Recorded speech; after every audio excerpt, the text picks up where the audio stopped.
Hoje o reverendo Maurício está com mais alguns irmãos da igreja no encontro de casais. Portanto, a exposição será feita por mim. Salmo 1.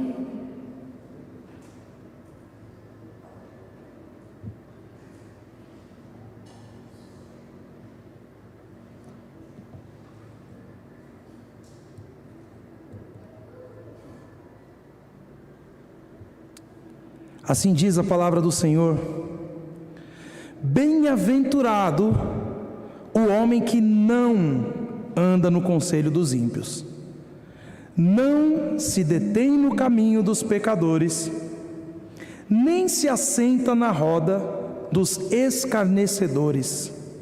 Antes, o seu prazer está na lei do Senhor, e na sua lei medita de dia e de noite. Ele é como árvore plantada junto à corrente de águas, que no devido tempo dá seu fruto, e cuja folhagem não murcha, e tudo quanto ele faz será bem-sucedido. Os ímpios não são assim. São, porém, como a palha que o vento dispersa. Por isso, os perversos não prevalecerão no juízo, nem os pecadores na congregação dos justos. Pois o Senhor conhece o caminho dos justos, mas o caminho dos ímpios perecerá. Oremos uma vez mais. Deus amado, nós estamos diante da Tua palavra e pedimos a Ti que o Senhor abra o nosso coração e fale com Teu povo nesse momento, Pai. Em nome de Jesus, amém. Salmo 1, meus irmãos, o primeiro salmo do saltério. Nós sabemos que o saltério foi organizado em um tempo posterior a Davi, e não sabemos ao certo o contexto de cada um desses salmos. Mas o que nós sabemos é que eles não estão lá por acaso, não foram colocados cada um em seu lugar aleatoriamente. Os salmos têm uma sequência para nos comunicar algo. E esse primeiro salmo é um salmo que fala para nós da importância da lei do Senhor. O que aqui, nesse momento, nós podemos entender como os 10 mandamentos, porém nós sabemos que mais para frente esse conceito de lei do Senhor foi expandido para toda a Bíblia. Toda a Bíblia é a lei do Senhor. Toda a Bíblia aponta para Deus e para a forma que nós vivemos e adoramos a Ele. E nós veremos hoje que a verdadeira felicidade se encontra em uma vida de piedade, vivida a partir da graça de Deus. Muitos são os remédios oferecidos nos nossos dias para a felicidade, muitos. Você está triste? Toma isso. Você não consegue sentir prazer nas coisas? Toma isso. Ou se não, vá viver a sua vida, curte enquanto você é jovem, faça isso ou deixe de fazer aquilo, não gaste tanto tempo no trabalho e você será feliz, viaje e você será feliz, e tantas outras coisas nos convidam. Redes sociais, videogame, jogo, bebidas, futebol, política e tantas outras coisas podem nos atrair, nos prometendo felicidade. No dia que eu alcançar certo cargo, eu serei feliz. No dia que eu conseguir terminar de pagar minha casa, aí acabou, aí eu vou colocar o pé no freio, vou trabalhar menos. No dia que eu me formar, eu não vou viver mais como eu vivo hoje. Será? Quão difícil é quando a gente vive caminhando procurando algo, mas quando a gente alcança aquilo, a gente vê que aquilo não é nada, que aquilo não traz a verdadeira felicidade, porque só existe um caminho para a verdadeira felicidade, e esse caminho está descrito aqui no primeiro salmo. Calvino dizia que os salmos são o espelho da alma, onde nós vemos as orações mais sinceras, desde aquelas orações de gratidão e de espantamento, maravilhamento com quem Deus é e aquilo que Deus faz, até aquelas de desejar que Deus vingue pelo mal que a pessoa passou. Nós vemos tudo isso contido nos Salmos. Nós vemos salmos didáticos, que têm o fim de nos ensinar algo a respeito de Deus, e assim, esse livro variado nos ensina várias coisas, e o que esse salmo vai nos ensinar é a direção que nós temos que ter na nossa vida, para termos, de fato, a verdadeira felicidade. E para iniciar, eu pergunto aos irmãos: vocês são felizes? O que é felicidade, de fato? É um estado? É uma coisa que você sente? É permanente? Ou se não é permanente, dura quanto tempo? O que gera essa felicidade para mim e para você? O que traz ao nosso coração alegria, euforia e tantas outras coisas? Com quem você costuma andar? Essa é outra pergunta que nós fazemos diante desse salmo. E por último, você se alegra na palavra do Senhor? Ou somente em alguns textos, somente em alguns trechos? O que diz o salmo sobre a verdadeira felicidade e o que a gera e qual o caminho nós devemos andar? E a primeira coisa que esse salmo nos mostra é o caminho dos justos, o destino em que os justos chegam através desse caminho que eles chegam. E o salmo começa com a palavra bem-aventurado. Se nós olharmos a versão NVI, começa com como é feliz. É uma expressão de maravilhamento, como eu falei, uma expressão de exclamação. Como é feliz! Nossa, olha como é feliz quem faz o quê? Quem não faz alguma coisa. E aqui já fica estranho, porque nos nossos tempos a palavra não é uma palavra maldita. Você não pode mais falar não. Não é uma palavra negativa. Será? Então o salmo começa dizendo: feliz, bem-aventurado o homem que não... Como é hoje dizer não para os filhos? É fácil? Quantas cenas de birra você já viu nos últimos dias? Mas não precisa ser criança para fazer birra não, viu? Quando o seu cônjuge, quando o seu chefe, quando os seus amigos, quando alguém diz não, qual é a sua reação? Eu não sei se vocês já viram pessoas dizendo assim: fulano é muito legal, ele topa tudo. Como se isso fosse uma qualidade. Ah, vamos sair de madrugada? Vamos ficar em casa? Vamos beber? Vamos assistir um filme? Vamos. Será que isso é bom de fato? Topar tudo? Então não tem essa conotação tão estranha que existem treinamentos em loja, e quem aqui trabalha com vendas ou já trabalhou deve saber disso, que existem treinamentos específicos em lojas onde as pessoas são treinadas a não dizer que não tem algum produto. Então o cliente fala: tem aquela calça número 42? Ao invés do vendedor falar não, ele fala assim: nós temos essa, para não falar que não tem o produto. Então é um treino para que as pessoas não tenham contato com essa palavra que eu tanto estou dizendo aqui. Mas tá bom, bem-aventurado é o homem que não o quê? Não anda no conselho dos ímpios. E esse salmo tem uma estrutura que era muito comum no hebraico, que é uma estrutura chamada de paralelismo progressivo. E o que isso significa? Significa que ele usa vários termos para enfatizar algo. E nós vemos isso porque o salmista diz: feliz é quem não anda, não se detém e não se assenta. Isso tudo é uma coisa só. E aí ele também fala: não anda no conselho, não se detém no caminho e não se assenta na roda. E de quem? Dos ímpios, dos pecadores e dos escarnecedores. Tudo isso é uma coisa só. Em suma, feliz aquele que não é influenciado pelo ímpio, pela pessoa que não tem temor a Deus. Feliz é aquele que não anda nesse caminho.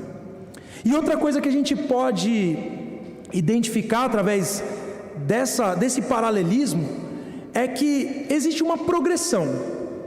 Então, primeiro a pessoa ouve um conselho de um ímpio, e ela pode seguir ou não, mas ela ouviu, ela deu atenção.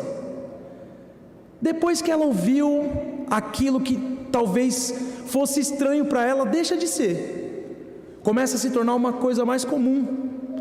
E eu costumo dar o exemplo de como foi o primeiro beijo homossexual na televisão. Foi um choque. Nossa, eu não acredito que isso está passando na TV. Mas isso começou a se repetir, a se repetir, a se repetir. E aquilo que era um choque se tornou comum. E esse não é o único exemplo. Quantas coisas que nós ouvíamos como absurdo e que agora são comuns. O divórcio era um absurdo, hoje é comum. O adultério era absurdo, hoje existem músicas e mais músicas incentivando a prática do adultério como se fosse algo normal, e não só normal, mas como louvável, como algo bom. Sabe por quê? Porque um dia a pessoa ouviu e se espantou, mas aí depois ela começou a se deter nesse caminho, a ficar, a ouvir mais, deixa eu tentar entender o que quer dizer isso. Até o momento que ela se assentou à roda com pessoas que não têm o menor temor a Deus, e aquilo que era escândalo para ela se tornou algo comum. Por isso, bem-aventurado o homem, e aqui, claro, o texto se refere à humanidade, não somente ao homem do gênero masculino, mas bem-aventurada é a pessoa que não segue o conselho dos ímpios. Vai na igreja de novo, você já foi hoje, fica aqui um pouco com a gente. Você nunca fica com a sua família. É só uma festinha, qual é o problema? Toma só mais essa, bobeira, não tem problema. E assim vai. Menino, colar na prova, qual é o problema? Se você não colar, você não vai passar. Deus sabe. Olha a frase diabólica aqui: Deus vê o coração. Ele vê o coração, e esse é o problema. Então por isso nós temos que tomar cuidado para não andar nesse conselho dos ímpios. Mas aí ele continua dizendo, aliás, antes de prosseguir, meus irmãos, por que a Bíblia começa com tantos nãos? Por exemplo, se a gente for falar dos 10 mandamentos: não matarás, não adulterarás, não. Por quê? Muitas pessoas que não são cristãs me perguntam coisas relacionadas a costume. Eu posso fazer tal coisa? Isso aqui eu posso fazer? Eu posso fazer tatuagem? Eu posso... E coisas diversas. Achando que a Bíblia é esse conjunto de regras, onde te fala o que você tem ou não tem que fazer. Mas a Bíblia faz isso porque Romanos 3:12 diz o seguinte: todos se desviaram, tornaram-se juntamente inúteis, não há ninguém que faça o bem, nenhum sequer. Isso significa, meus irmãos, que após a queda de Adão e Eva, todas as pessoas, inclusive você e eu, temos inclinação para coisas que não são boas. E por isso que Deus faz é nos refrear, como uma forma de cuidado, como aquele pai que não deixa com que o filho caia, sabendo que ali tem um buraco, ele pega o filho antes. É isso que Deus faz conosco, e é por isso que o Salmo começa com essa negativa: feliz aquele que não dá vazão ao seu coração, aos seus desejos pecaminosos. É por isso. Mas depois ele começa a dizer que essa pessoa que não entra nessas roubadas, que não segue esse caminho dos ímpios, ela é como uma árvore plantada junto à corrente de águas. A corrente de águas vai fazer com que a árvore fique forte, com que ela não seque. E a ideia do texto em hebraico é algo que foi replantado. É uma árvore que já esteve no deserto, mas que foi replantada junto à beira das águas correntes, para que ela ficasse firme. Quem plantou essa árvore foi o próprio Deus, não fomos nós. O que já nos dá uma lição de que nós não devemos olhar para as pessoas que não têm o temor de Deus como se elas fossem inferiores a nós, porque quem nos tirou do deserto e nos colocou à beira das águas correntes não foi você e não foi eu, foi Deus. Foi Ele que te trouxe aqui essa noite, e é Ele que abre o seu coração para ouvir a palavra. Não é pela sabedoria de quem está falando, mas é pelo Espírito que abre o seu coração e fala diretamente com você. Meus irmãos, quando nós somos plantados à beira de águas correntes, nós, além de sermos mantidos nesse lugar, sem nos desviarmos, nós damos frutos no tempo certo. O que também nos diz que nós não temos que achar que todas as pessoas têm o mesmo tempo para frutificar. O texto é claro em dizer: dá fruto no tempo certo. O seu tempo de frutificar pode não ser o tempo do seu irmão. E nós temos que aprender a caminhar juntos, dando a mão um para o outro, ajudando um ao outro. Mas nós também temos que nos questionar: nós estamos dando frutos? Ou nós somos como aquela figueira seca? Como tem sido a nossa vida? Quais são as evidências de que de fato o Senhor entrou e transformou o nosso coração? Quando nós perdemos o nosso tempo no caminho dos escarnecedores, e aqui, meus irmãos, vamos dar nome aos bois, há programas que não prestam, há conversas que não prestam, há posts que não prestam, há coisas desse tipo. Quando nós fazemos isso, nós não temos mesmo prazer na lei do Senhor. Não temos. Nós temos mais prazer em outras coisas e que passam assim, ó. Mas quando nós estamos enraizados no Senhor, nós damos fruto no tempo certo. E nós temos que nos perguntar se estamos dando frutos. E quais são esses frutos?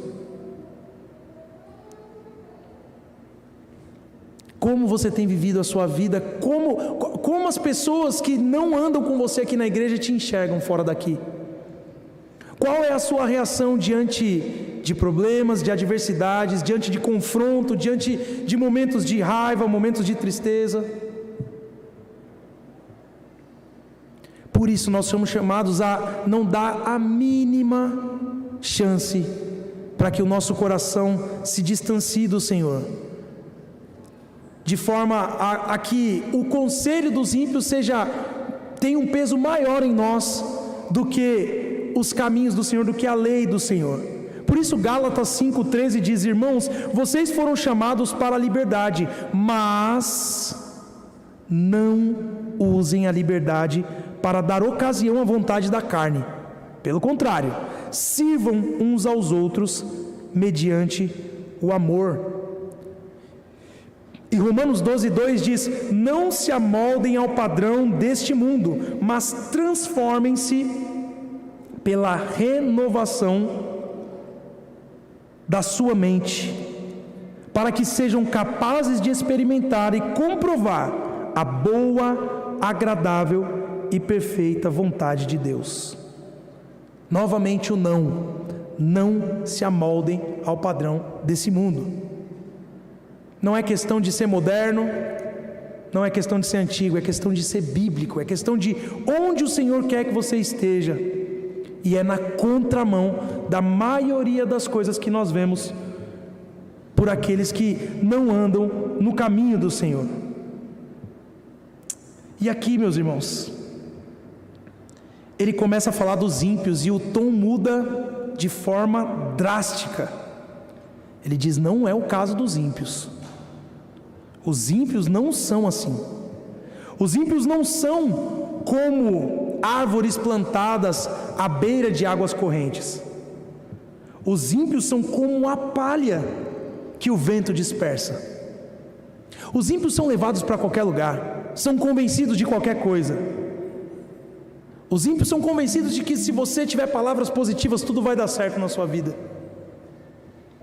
Os ímpios são convencidos que se você gritar para você mesmo que você é bom, é porque você é bom.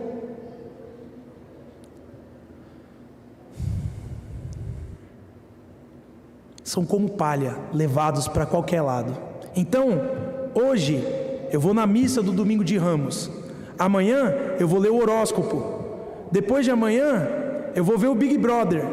Na quarta-feira, eu vou perguntar para aquele meu amigo que vai no centro, por que as coisas estão acontecendo comigo? E aí eu acredito em tudo isso, e eu junto tudo isso. E no final eu não sou nada. Acredita em qualquer coisa, se apega em qualquer coisa. Mas existe um problema nisso tudo, meus irmãos. O texto continua dizendo que, por isso, os perversos não prevalecerão no juízo, e nem os pecadores na congregação dos justos. Novamente, a ênfase do argumento. Pode não ser um assunto da moda, mas vai existir um juízo. Isso é verdade, vai existir um juízo. E aqueles que insistirem em viver nesse caminho não prevalecerão no dia do juízo. Aqueles que hoje zombam, aqueles que hoje fazem piada do Senhor, ou piada dos filhos do Senhor, aqueles que não ouvem, não conseguem, através das obras da criação que a gente leu no início do culto, que apontam para Deus, aqueles que não conseguem ver que essas coisas maravilhosas foram criadas por Deus, aqueles que não têm o coração aberto para ouvir o Evangelho, um dia serão julgados, assim como nós seremos julgados. Mas a diferença é que ao nosso favor nós teremos Jesus como advogado. Pois o Senhor conhece o caminho dos justos, mas o caminho dos ímpios perecerá. Nem o caminho dos ímpios permanecerá no dia do juízo. Até esse caminho será destruído, porque no dia do juízo não haverá mais pecado. Quando o Senhor julgar a terra, não haverá mais a possibilidade das pessoas caírem novamente, porque esse caminho será destruído. Mas o Senhor conhece o caminho dos justos, porque o caminho dos justos é a cruz do Calvário. Você nunca vai ser justo porque você segue a Bíblia corretamente. A própria palavra diz que se dissermos que não temos pecados, nós mentimos, porque nós temos pecados. Infelizmente nós ainda somos pecadores, em nós ainda habita traços da velha humanidade. Mas no dia do juízo, aquele que pagou a nossa dívida vai nos chamar novamente e vai falar para Deus: olha, está pago, eu paguei a dívida dele. Por isso nós não olhamos para a Bíblia como: olha, eu tenho que fazer isso, eu não posso fazer aquilo. Não, nós olhamos para a Bíblia como algo que nos aponta o tamanho do nosso pecado, e isso faz com que aponte o tamanho da graça de Deus, que nos encontra, que nos transforma, e não para por aí, e nos faz dar frutos, e nos faz sermos agentes desse Deus, embaixadores de Cristo, para anunciar essa palavra também para outras pessoas. Mas nós precisamos anunciar a palavra completa, porque se a pessoa não souber que ela é pecadora, ela não vai saber que ela precisa de mudança, ela não vai saber que ela precisa de um advogado, e que esse advogado é Cristo. No início da mensagem, eu falei sobre o caminho da felicidade. Nós estamos na era da depressão, da ansiedade, da síndrome do pânico. E eu não quero dizer que nada disso seja falso, mas eu quero dizer que muitas vezes isso é fruto de uma vida que não busca viver através da lei do Senhor, não da conduta, mas de crer naquilo que o Senhor prometeu para nós: vinde a mim todos vós que estáis cansados e sobrecarregados, e eu vos aliviarei. A Bíblia é o remédio para as nossas tristezas. A Bíblia cura as nossas maiores enfermidades na alma.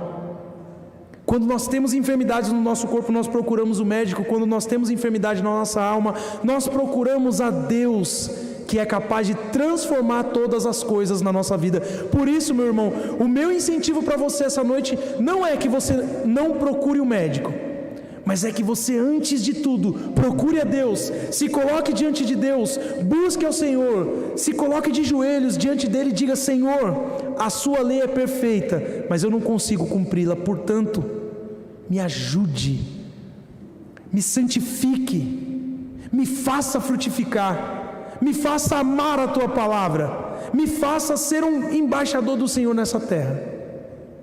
Nós não conseguiremos atingir isso através de conversas, através de qualquer outra coisa que não seja joelho no chão e meditação na palavra do Senhor. Nós falamos sobre a palavra, nós cantamos sobre a palavra essa noite, porque só ela é quem vai indicar o caminho para que a gente viva de acordo com a vontade de Deus. Eu convido você a hoje, mas também ao restante da sua semana, a buscar ao Senhor através dessa palavra. Vamos ficar de pé e vamos orar, meus irmãos.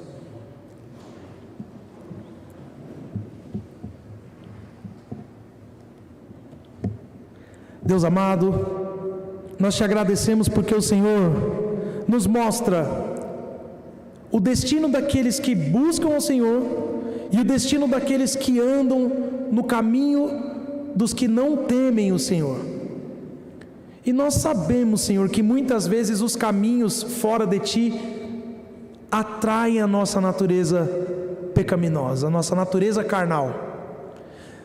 Mas nós também sabemos que tudo isso não passa de um engano, Senhor.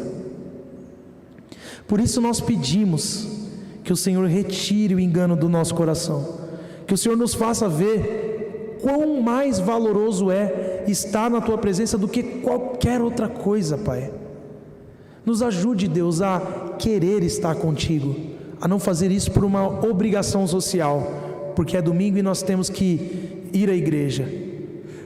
Mas ajuda-nos a vivermos isso em nossa casa, em nosso ambiente de trabalho, em nossas conversas, seguindo o que diz a Tua palavra, falando entre nós com salmos, hinos e cânticos espirituais. Dessa forma o nosso coração se encherá de Ti, nós estaremos plantados à beira de águas correntes e daremos os frutos que o Senhor prometeu. Nós seremos satisfeitos em Ti, nós teremos contentamento no Senhor, independente daquilo que estejamos vivendo. A vida é difícil sim, Senhor, mas o Senhor é aquele que prometeu que nos fará passar pelas tribulações. Portanto, coloca no nosso coração esse bom ânimo, Deus. Reafirma as Tuas promessas para nós, que não são promessas de uma casa nova, de um carro do ano, de um bom emprego, mas são promessas de salvação e vida eterna, louvando e glorificando a Ti, que é o nosso Deus. Nós sabemos, Senhor, que em muitos momentos nós não temos palavras para recorrer a Ti, nós sofremos tanto que nós de fato nos achegamos a Ti com gemidos inexprimíveis. Mas é nesse momento que nós sabemos que o Espírito ora em nosso favor, e é isso que nós te pedimos, Pai, que o Teu Santo Espírito nos conduza a Ti, através de uma vida diária de oração. Pedimos-te isso em nome de Jesus, amém.